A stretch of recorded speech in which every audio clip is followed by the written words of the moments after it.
பாதாள சிறையிலிருந்து தப்புன பிறகு, தந்திரமா ஆழ்வார்க்கடியான் கிட்ட இருந்தும் தப்பி, அவன் சொன்னபடி குதிரை எங்க இருக்குன்னு தேடி, வந்தியத்தேவனும் கருத்திருமனும் சேந்தன் அமுதனுடைய குடிசை பக்கம் போறாங்க. அந்த சமயத்துல குடிசைக்குள்ள சேந்தன் அமுதனும் பூங்குழலியும் சந்தோஷமா பேசிட்டு இருக்காங்க. அப்போ வாசல்ல காலடி சத்தம் கேக்குது. உடனே 2 பேரும் பேச்ச நிறுத்துறாங்க. இதத்தான் முந்தின பகுதியோட இறுதியில கேட்டீங்க. தொடர்ச்சிய இந்த பகுதியில கேட்க போறீங்க.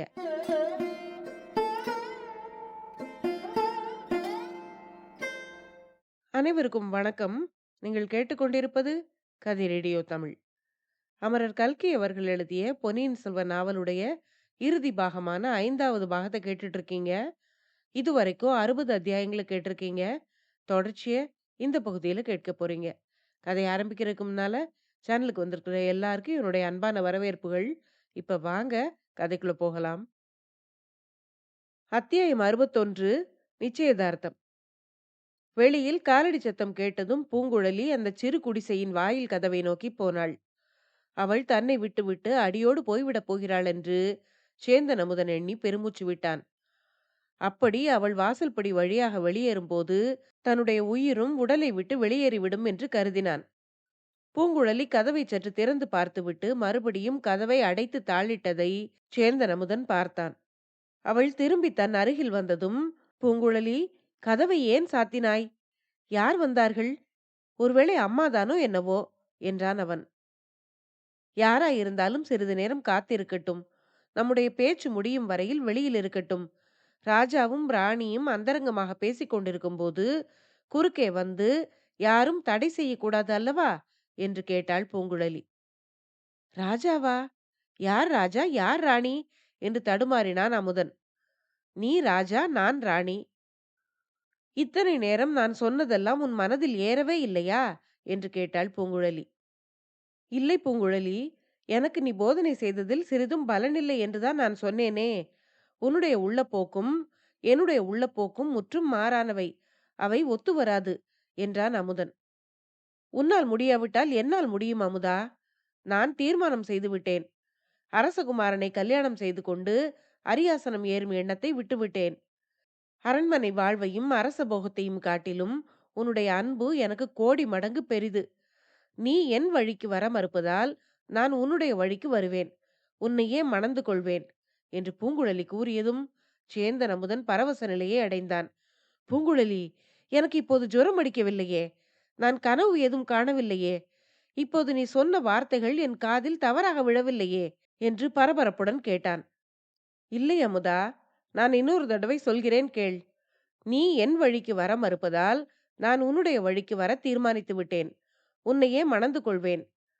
என் பெரிய அத்தையின் வாழ்க்கையை பற்றி நான் அறிந்து கொண்டிருந்த விவரங்கள் என் உள்ளத்தில் வீண் ஆசைகளை உண்டாக்கியிருந்தன. நியாயமாக அவள் சிங்காதனத்தில் வீற்றிருக்க வேண்டியவள் என்று அடிக்கடி நான் எண்ணியதால் நானும் என் சிங்காதனம் ஏறக்கூடாது என்ற ஆத்திரம் எனக்கு உண்டானது. என் அத்தை கொலைகாரனுடைய வேலினால் மரணம் அடைந்த போது என்னுடைய ஆசையும் மடிந்து விட்டது.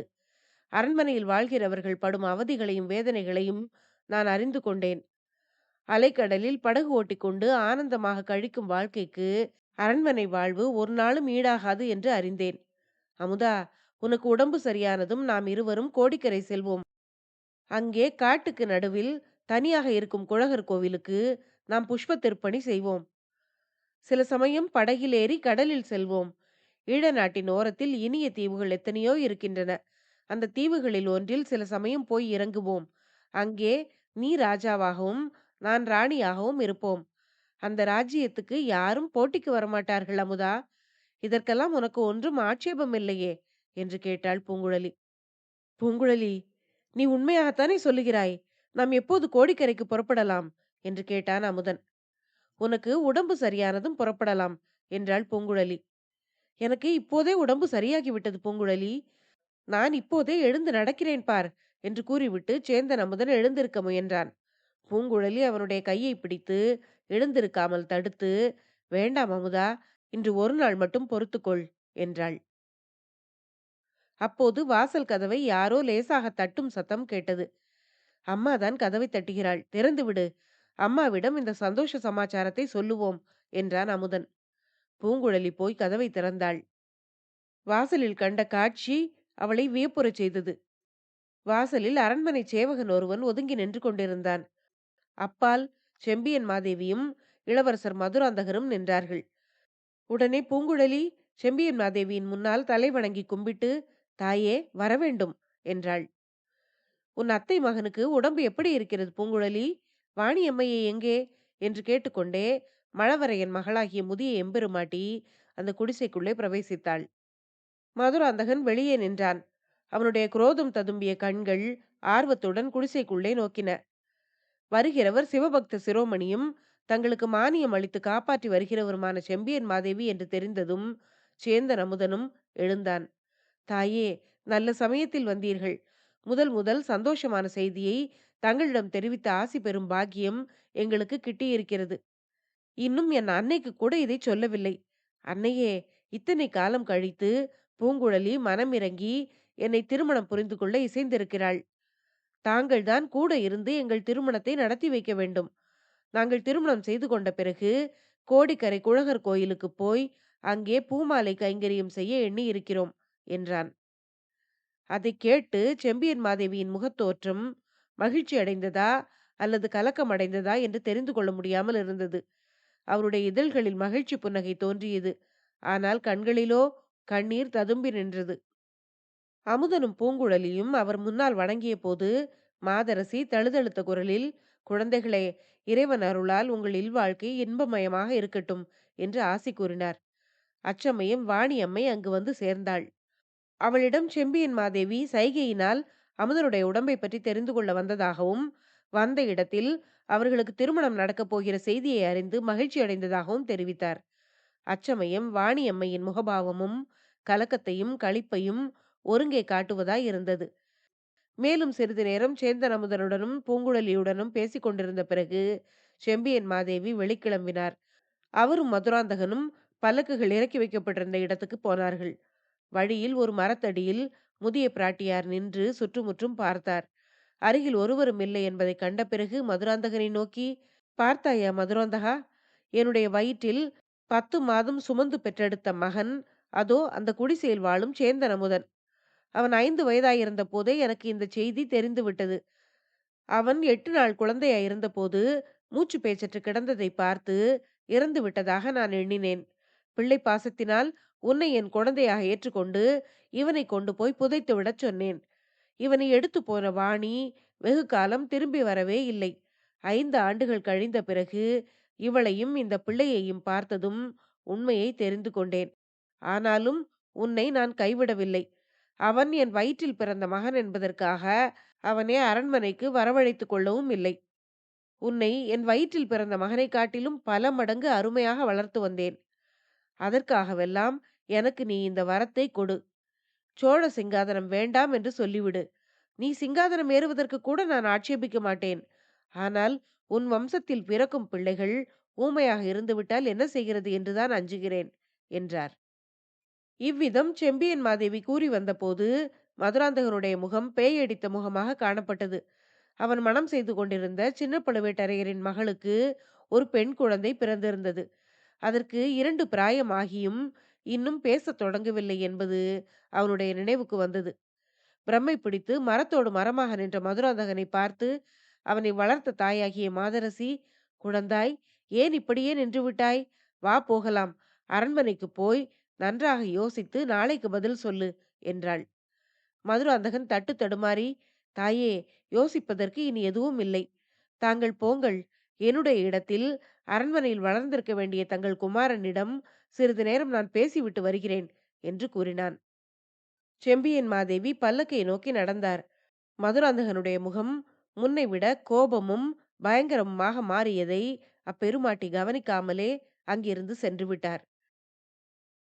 அத்தியாயம் 62. ஈட்டி பாய்ந்தது. சற்று நேரம் நின்ற இடத்திலேயே நின்றான் மதுராந்தகன். குடிசைக்கு போகலாமா கோட்டைக்கு போகலாமா என்று அவனுடைய உள்ளத்தில் ஒரு போராட்டம் நடந்தது. பிறகு தன்னை சுமந்து வந்த பல்லக்கின் அருகே சென்று சிவிகை தூக்கிகளிடமும் காவலர்களிடமும் ஏதோ சொன்னான். சிவிகைக்குள்ளே இருந்து ஏதோ ஒரு பொருளையும் எடுத்துக்கொண்டான். சிவிகையை தூக்கிக் கொண்டு ஆட்கள் புறப்பட்டுச் சென்றார்கள். அவர்களுடன் தீவர்த்தி வெளிச்சமும் சென்றது. மதுராந்தகன் திரும்ப குடிசையை நோக்கி வந்தபோது, அங்கிருந்த ஒரு மரத்தின் பின்னாலிருந்து திடீரென்று ஒரு மனிதன் வெளிப்பட்டு வந்ததை மதுராந்தகன் பார்த்தான். திடுக்கிட்டு போனான். வந்தவன் வேறு யாரும் இல்லை. பாதாள சிறையிலிருந்து வந்தியத்தேவனோடு தப்பி வந்த பைத்தியக்கார கருத்திருமன் தான். அவனை பார்த்ததும் மதுராந்தகன் சிவிகையிலிருந்து எடுத்து வந்த கூரிய குத்துவாளை ஓங்கினான். கருத்திருமன் அவனை கையமர்த்தி, ஐயா, நில்லுங்கள். நான் தங்கள் விரோதி அல்ல. இந்த உலகத்தில் யாரும் தங்களுக்கு செய்ய முடியாத உதவியை தங்களுக்கு நான் செய்ய முடியும் என்றான் அவன். உதவியா? என்ன? சொல் பார்க்கலாம். நேரமாகிவிட்டது. சொல்லுவதை சீக்கிரம் சொல்லு என்றான் மதுராந்தகன். அப்போது கருத்திருமன், ஐயா, தாங்களும் தங்களை வளர்த்த மகாராணியும் இந்த மரத்தடியில் நின்று பேசிக் கொண்டிருந்தீர்கள். அதை நான் மரத்தின் பின்னால் நின்று கேட்டுக்கொண்டிருந்தேன் என்றான். ஆஹா, ஒட்டு கேட்டு ரகசியத்தை அறிந்து கொண்டாயா? அந்த துணிச்சலுடன் தான் என்னை வழிமறித்து நிறுத்தினாயா என்று கேட்டான். இல்லை ஐயா, இல்லை. மகாராணி தங்களிடம் சொன்ன செய்தி எனக்கு முன்னமே தெரியும். அதைவிட அதிகமாகவும் தெரியும். அந்த மாதரசி தங்களை வயிற்றில் வைத்து வளர்த்த அன்னை அல்லவென்றும், கண்டராதித்தர் தங்கள் தந்தை அல்லவென்றும் தங்களிடம் கூறினார். ஆனால் தங்கள் தந்தை யார் என்று அவர் சொல்லியிருக்க மாட்டார்.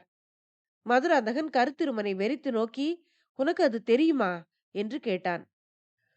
ஆமையா, நன்றாக தெரியும். நான் தங்கள் தந்தையின் ஊழியன் என்று கருத்திருமன் கூறியதும் மதுராந்தகனின் முகம் தெளிவானது.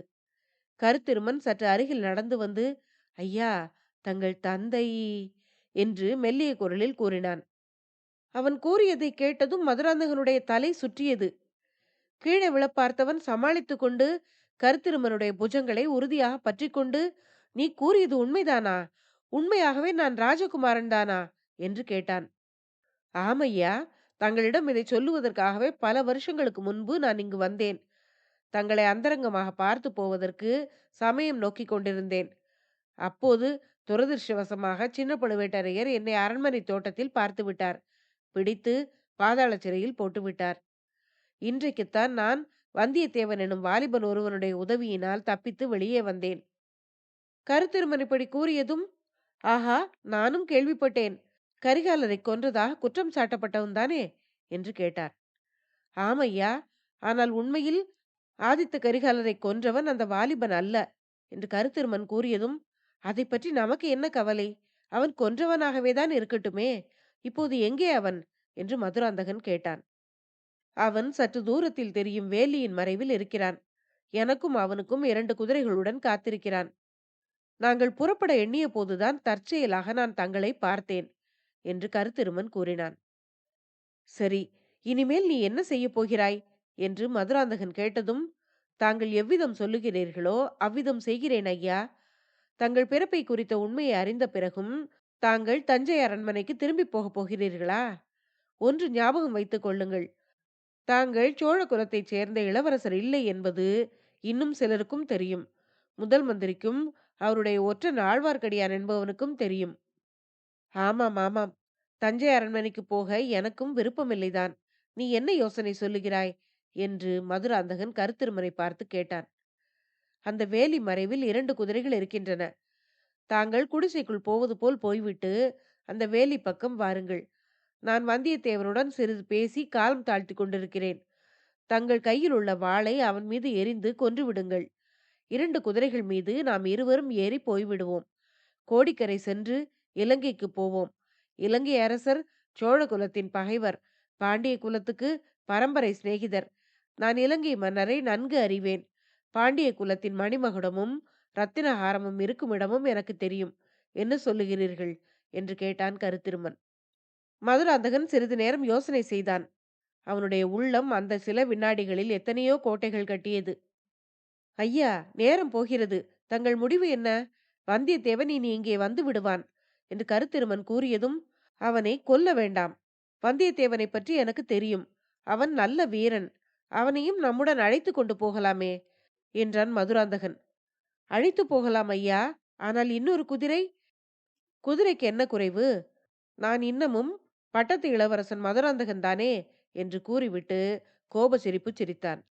பிறகு, நீ போ. வந்தியத்தேவனை சற்று நேரம் பொறுமையாக இருக்கச் சொல். இந்த குடிசைக்காரனை பார்த்து ஒரு வார்த்தை பேசிவிட்டு நான் வருகிறேன் என்றான் மதுராந்தகன். கருத்திருமன் வந்தியத்தேவன் மறைந்து நின்ற வேலியை தேடிக்கொண்டு போனான். ஆனால் வந்தியத்தேவனை அங்கே காணவில்லை. மெல்லிய குரலில் கூப்பிட்டு பார்த்தான். பதிலுக்கு குரல் கேட்கவில்லை. சரி, அவனாக தொலைந்து போனால் நல்லதாய் போயிற்று என்று கருத்திருமன் எண்ணிக்கொண்டான். வந்தியத்தேவனும் கருத்திருமனும் முதலில் நந்தவன குடிசை அருகில் வந்தபோது அங்கே இருள் சூழ்ந்திருந்தது. அப்போது தாமரை குளத்திற்கு தண்ணீர் எடுக்கச் சென்றிருந்த வாணி அம்மையார் திரும்பி வந்தார். இருட்டில் அவர்கள் இருவரும் வருவதை பார்த்து அவள் தயங்கி நின்றாள். முதலில் வந்தியத்தேவனுடைய முகம் அவளுடைய பார்வையில் பட்டது. உடனே அவளுடைய முகம் மலர்ந்தது. முன்னொரு தடவை சேந்தன் அமுதன் அவனை அழைத்து வந்ததை அவள் மறந்து விடவில்லை. வரவேற்புக்கு அறிகுறியாக தலையை அசைத்தாள். பின்னால் தொடர்ந்து வந்த கருத்திருமனை கண்டதும் பேய் பிசாசை கண்டவளைப் போல் பீதியடைந்து செயலற்று போய் பிரமித்து நின்றாள். கருத்திருமன் அவளுடன் சைகையில் பேச முயன்று அவளுடைய பீதியை ஒருவாறு போக்கினான். அவர்கள் பேசிக் கொண்டிருக்கும் போது வந்தியத்தேவன் தனியாக குடிசையை நெருங்கி போனான். பலகணி வழியாக எட்டி பார்த்தான். உள்ளே சேந்தன் அமுதன் முகமலர்ச்சியுடன் பூங்குழலியுடன் பேசிக் கொண்டிருப்பதை பார்த்து அவனுக்கு சிறிது நிம்மதி ஏற்பட்டது. உடனே குடிசையை விட்டு நகர்ந்து வேலியை தாண்டி அப்பால் குதித்தான். அங்கே கட்டியிருந்த குதிரைகளை கண்டதும் ஆழ்வார்க்கடியான் தன்னை ஏமாற்றி மோசம் செய்யவில்லை என்று உறுதியடைந்தான். கருத்திருமன் வரவுக்காக அங்கேயே காத்திருந்தான். கருத்திருமன் வராதிருக்கவே வந்தியத்தேவன் பொறுமை இழந்தான். மீண்டும் வேலியை தாண்டி குதித்து வந்தான். மரத்தடியில் மதுராந்தகனும் கருத்திருமனும் பேசிக் கொண்டிருப்பதை கவனித்தான். மதுராந்தகனின் கண்ணில் பட அவன் விரும்பவில்லை. கருத்திருமனுக்கும் மதுராந்தகனுக்கும் என்ன அந்தரங்க பேச்சு என்ற ஐயமும் அவனுடைய உள்ளத்தில் உதித்தது. அவர்களுடைய பேச்சில் ஒரு பகுதி அவனுடைய காதில் விழுந்தது. மதுராந்தகன் குடிசையை நோக்கி போன போது அவனை அறியாமல் வந்தியத்தேவனும் பின்தொடர்ந்து போனான். மதுராந்தகன் குடிசை வாசலை நெருங்கிய போது உள்ளிருந்து கலகலவென்று சிரிப்பு சத்தம் கேட்டது. அந்த சிரிப்பின் ஒலியினால் மதுராந்தகனுடைய மனது மாறியதோ அல்லது எண்ணி வந்த காரியத்துக்கு துணிவு வரவில்லையோ தெரியவில்லை. உடனே திரும்பி அவன் கருத்திருமன் சென்ற திசையை நோக்கி செல்லத் தொடங்கினான். அப்போது வந்தியத்தேவன் மதுராந்தகனின் கண்ணில் படாமல் தப்புவதற்காக அப்பால் இருந்த ஒரு மரத்தின் மறைவுக்கு பாய்ந்தான். அப்படி பாயும்போது அவனுடைய கண்ணில் ஒரு விபரீதமான காட்சி தென்பட்டது. குடிசைக்கு பின்புறச் சுவரில் ஒரு பலகணி இருந்தது. அதன் வழியாக குடிசையில் எரிந்த விளக்கின் ஒளி வெளியே வந்து கொண்டிருந்தது. அந்த ஒளியில் ஒரு மனித உருவம் கையில் ஒரு குட்டையான ஈட்டியுடன் பயங்கரமாக நிற்பதை வந்தியத்தேவன் கண்டான். அந்த உருவம் பலகணி வழியாக உள்ளே பார்த்து ஈட்டியை வைத்து குறிபார்ப்பதும் பிறகு கையை தழைப்பதுமாக இருந்தது. அதே சமயத்தில் குதிரைகள் புறப்படும் காலடி சத்தமும் கேட்டது. வந்தியத்தேவன் ஒரு கண நேரம் தத்தளித்தான்.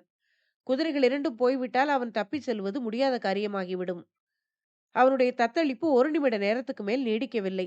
குதிரைகள் போனால் போகட்டும், அவனுடைய கடமை இப்போது இங்கேதான். கையில் ஈட்டியுடன் என்ற கரிய உருவத்தை நோக்கி அவன் மெல்லச் சென்றான். அப்போது குடிசைக்குள்ளிருந்து வீல் என்று பீதி நிறைந்த ஒரு பெண் குரல் கேட்டது. வந்தியத்தேவன் ஜாக்கிரதையை விட்டுவிட்டு ஒரே பாய்ச்சலாக பாய்ந்தான். ஈட்டியை உள்ளே எறிய இருந்தவன் வந்தியத்தேவன் ஓடி வரும் சத்தம் கேட்டு திரும்பினான். திரும்பிய வேகத்துடன் அவன் மீது ஈட்டியை எறிந்தான். ஈட்டி வந்தியத்தேவனுடைய விலாவில் பாய்ந்தது. அவன் கீழே விழுந்தான். அவன் என்ன ஆனான் என்று கூட பாராமல் ஈட்டியை எறிந்தவன் அங்கிருந்து ஓட்டம் எடுத்தான். அத்தியாயம் 63. பினாகபாணியின் வஞ்சம். பொன்னியின் செல்வரும் குந்தவை தேவி முதலானோரும் பாதாள சிறைக்கு சென்று பார்த்தபோது அங்கே அவர்கள் வந்தியத்தேவனை காணவில்லை. அவனுக்கு பதிலாக வைத்தியர் மகன் பினாகபாணியை கண்டார்கள். பினாகபாணி சுவரிலிருந்து இரும்பு வளையங்களில் சேர்த்து கட்டப்பட்டிருந்தான். ஐயையோ, கொலைகாரன் தப்பி ஓடிவிட்டான், பைத்தியக்காரன் தப்பி ஓடிவிட்டான் என்று அவன் கூச்சலிட்டுக் கொண்டிருந்தான். பினாகபாணியை விடுதலை செய்து விசாரித்த போது அவன் நடந்த நிகழ்ச்சிகளை சுருக்கமாக கூறினான். அவன் கூறியதை கேட்டு அவர்கள் யாரும் ஆத்திரம் கொள்ளவில்லை. வந்தியத்தேவனுடைய சாமர்த்தியத்தை பற்றி மனதிற்குள் அவர்கள் மெச்சிக் கொண்டதுடன் அச்சமயம் அவன் தப்பி ஓடி போனதே ஒரு விதத்தில் நல்லது என்று எண்ணிக்கொண்டார்கள். எல்லாரும் பாதாள சிறையின் வாசலுக்கு வந்தபோது அங்கே சேனாதிபதி பெரிய வேளாரும் வந்தார். வந்தியத்தேவன் தப்பி ஓடிவிட்டதை பற்றி தெரிந்து கொண்டதும் அவர் கோபம் கொள்வதற்கு பதிலாக அவனுடைய கெட்டிக்காரத்தனத்தை குறிப்பிட்டு சிரித்தார். அந்த வானர் குல வாலிபன் ரொம்ப சாமர்த்தியசாலி. இலங்கை மாதோட்ட சிறையிலிருந்தும் அவன் இப்படித்தான் ஒரு தடவை தந்திரமாக தப்பிச் சென்றான் என்றார். வைத்தியர் மகன் குறுக்கிட்டு, ஐயா, தப்பி ஓடியவர்களை தேடி பிடிக்க ஏற்பாடு செய்ய வேண்டாமா என்று கேட்டான். அவர்கள் எங்கே தப்பிச் சென்று விடப் போகிறார்கள்? இந்த கோட்டைக்குள்ளே தான் இருக்க வேண்டும். பார்த்துக் கொள்ளலாம் என்று கூறிவிட்டார் பெரிய வேளார். உடனே பினாகபாணி ஆத்திரத்துடன், இல்லை ஐயா, இல்லை. அந்த கொலைகாரனுக்கு சுரங்கப்பாதை தெரியும். அதன் வழியாக அவன் வெளியேறி போய்விடுவான் என்று அலறினான். அதைக் கேட்டதும் சேனாதிபதி கோபமடைந்து, முட்டாளே, எனக்கு புத்தி சொல்ல முன்வந்து விட்டாயா?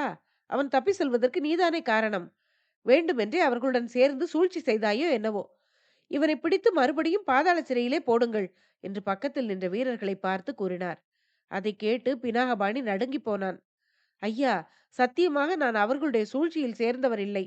முதல் மந்திரிதான் என்னை அனுப்பி வைத்தார் என்று முறையிட்டான். உடனே சேனாதிபதி வைத்தியர் மகனை முதல் மந்திரி அனிருத்தரிடம் கொண்டு போய் ஒப்புவித்து விடும்படி தம்முடைய வீரர்கள் 4 கட்டளை பிறப்பித்தார். முதல் மந்திரி அனிருத்தரும் பினாகபாணி சிறையில் நடந்ததை போய் கூறிய போது பெரிதாக பரபரப்பு காட்டவில்லை. அத்தோடு, முட்டாளே, காரியத்தை அடியோடு கெடுத்து விட்டாய். அந்த பைத்தியக்காரனை பற்றி வெளியில் யாருக்குமே தெரியக்கூடாது என்று அல்லவா உன்னை அனுப்பினேன். இல்லாவிடில் நானே போய் அவனை அழைத்து வந்திருக்க மாட்டேனா? இப்போது அரண்மனையைச் சேர்ந்த பலருக்கும் அவனை பற்றி தெரிந்துவிட்டது. நீ ஒற்றன் வேலைக்கு சிறிதும் தகுதியற்றவன். போ, இனி என் முகத்தில் விழிக்காதே. இன்று நடந்ததை யாரிடமும் சொல்லாதே. சொன்னதாக தெரிந்தால் உன்னை கழுவில் ஏற்ற கட்டளை இடுவேன் என்றார் அனிருத்தர். பினாகபாணி தலையை தொங்க போட்டுக்கொண்டு முதல் மந்திரி வீட்டிலிருந்து வெளியேறினான். அவனுடைய மனத்தில் குரோதம் கொழுந்துவிட்டு எரிந்தது. அந்த குரோதம் எல்லாம் வந்தியத்தேவன் மீது திரும்பியது. அவனாலேதான் தனக்கு எடுத்த காரியத்தில் தோல்வியும் கெட்ட பெயரும் ஏற்பட்டது என்று நினைத்தான். எப்படியாவது அவனை கண்டுபிடித்து பழிவாங்கியே தீர வேண்டும் என்றும் எண்ணினான். இப்படி அவன் தீர்மானித்துக் கொண்டு தஞ்சை கோட்டையை விட்டு வெளியேறினான். கோட்டையின் வெளிப்புறத்தில் மதிலை ஒட்டி வடவாற்றின் வழியாக போய்க் கொண்டிருந்தான். அப்போது அங்கே பாதையோரத்தில் மரங்களின் பின்னால் யாரோ இருவர் மறைந்து கொண்டிருப்பதை பார்த்து திடுக்கிட்டான். அவர்கள் வந்தியத்தேவனும் பைத்தியக்காரனுமாகத்தான் இருக்க வேண்டும் என்று எண்ணினான். அப்போது அங்கே பல்லக்குகளும் அரண்மனை சேவகர்களும் தீவர்த்திகளுடன் அந்த இடத்தை கடந்து போனார்கள். அவர்கள் கடந்து போன அந்த இடைவெளியில் அந்த இருவரும் மாயமாக மறைந்து போனார்கள். அவர்கள் இங்கிருந்து எங்கே போயிருக்க முடியும்? பக்கத்தில் இருந்த சேந்தன் அமுதனுடைய குடிசை பினாகபாணிக்கு நினைவு வந்தது. முன்னொரு தடவை வந்தியத்தேவன் அங்கே ஒளிந்திருந்தான் என்பதும் அவனுக்கு தெரிந்திருந்தது. சேந்தன் அமுதனுடைய நந்தவனத்தை நோக்கி பினாகபாணி சென்றான். நந்தவனத்தை அடைந்த போது அங்கே சிவிகைகளும் காவலர்களும் இருப்பதைக் கண்டு வியந்து போனான். சற்று நேரத்தில் சிவிகைகள் புறப்பட்டு விட்டன. காவலர்களும் பின்தொடர்ந்து போனார்கள். பினாகபாணி அந்த நந்தவனத்தின் நாலாபுரமும் உற்று பார்த்தான். அப்போது ஒரு மரத்தின் அடியில் இருவர் பேசிக் கொண்டிருப்பதை கவனித்தான். அந்த இருவரில் ஒருவன் பைத்தியக்காரன்தான், சந்தேகமில்லை. அவனுடைய கம்மல் குரலை அவனால் நன்றாக அடையாளம் கண்டுபிடிக்க முடிந்தது. அப்படியானால் இன்னொருவன் வந்தியத்தேவனாகத்தானே இருக்க வேண்டும். ஆனால் இளவரசர் மதுராந்தகரை போலல்லவா தோன்றுகிறது. மதுராந்தகருக்கும் இந்த பைத்தியக்காரனுக்கும் இடையில் என்ன அந்தரங்க பேச்சு இருக்க முடியும்? சரி, அது ஏதாவது இருந்துவிட்டு போகட்டும். தன்னுடைய ஜென்ம பகைவனான வந்தியத்தேவனை எங்கே? ஒருவேளை வந்தியத்தேவனும் பைத்தியக்காரனும் தப்புவதற்கு காரணமாக இருந்தவர் மதுராந்தகராகத்தான் இருக்குமோ? மதுராந்தகருடைய தூண்டுதலினால்தான் வந்தியத்தேவன் கரிகாலரை கொன்றானோ? இப்போது அவர்கள் தப்பித்துக் கொண்டு புறப்படுவதற்கு முன்னால் பைத்தியக்காரனிடம் மதுராந்தகர் ஏதோ செய்தி சொல்லி அனுப்புகிறார் போல் இருக்கிறது. கடவுளே, இவையெல்லாம் மட்டும் உண்மையாக இருந்து தன்னால் அவற்றை உண்மை என்று நிரூபிக்கவும் முடியுமானால்? இப்படியெல்லாம் பினாகபாணியின் கோணல் மூளை வேலை செய்தது. பிறகு அவன் மெதுவாக குடிசையின் அருகில் நெருங்கிப் போனான்.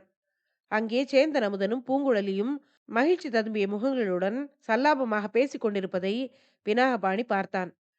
சேந்தன் அமுதன் மீது அவனுடைய குரோதம் கொழுந்துவிட்டு எரிந்தது.